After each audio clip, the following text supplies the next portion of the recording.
লুৎফুজ্জামান বাবর। তিনি ছিলেন বিএনপির একজন এমপি ও প্রাক্তন স্বরাষ্ট্র প্রতিমন্ত্রী, যার কার্যকলাপ আজও অনেকের মনের মধ্যে গভীরভাবে প্রথিত।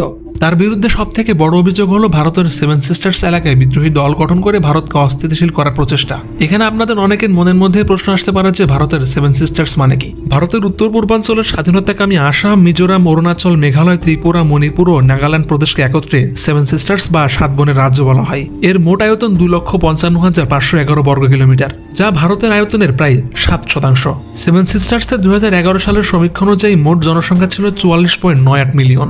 এই 7টি রাজ্যে জাতিগত এবং ধর্মীয় দিক থেকে অমিল থাকলেও রাজনৈতিক, সামাজিক এবং অর্থনৈতিক দিক থেকে মিল রয়েছে। একসময় এই রাজ্যগুলো ঐতিহাসিকভাবে আজকের ভারতের সাথে যুক্ত ছিল না। আর্যরা সমস্ত ভারত দখল করলেও ব্রহ্মপুত্রের উত্তর পাশের উত্তর পূর্বাঞ্চলীয় অঞ্চলগুলোতে আসতে পারেনি। এসব অঞ্চলে গারো, খাসিয়া, বোরো, মিজোদের মতো অনার্য আদিবাসী রাজাদের শাসন ছিল।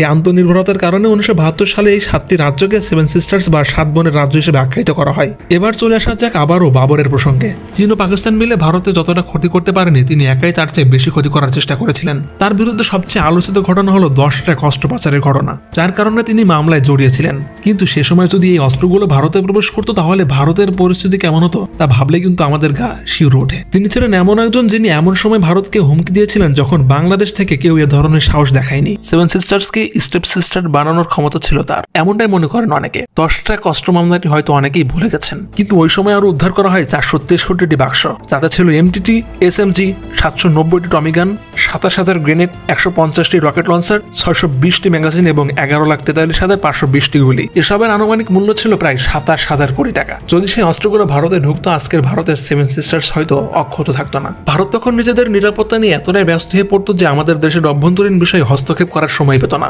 ফলে হয়তো আমাদের দেশে 15 বছরেও দুঃশাসন সহ্য করতে হতো না। তার সেই বিখ্যাত ডায়লগ হয়তো আমাদের সবারই মনে আছে, উই আর লুকিং ফর শত্রুজ। এই বাংলাদেশের শত্রু, এই দেশে আজকে আমরা সকলে মিলে আছি, আমাদের সকলের শত্রু, এবং সেই শত্রু যদি যেই হোক তাকে আমরা স্পেয়ার করব না। দ্বিতীয়ত হচ্ছে শত্রু কি আইডেন্টিফাইড? না, শত্রু আইডেন্টিফাইড না, we are open, we are looking for শত্রু।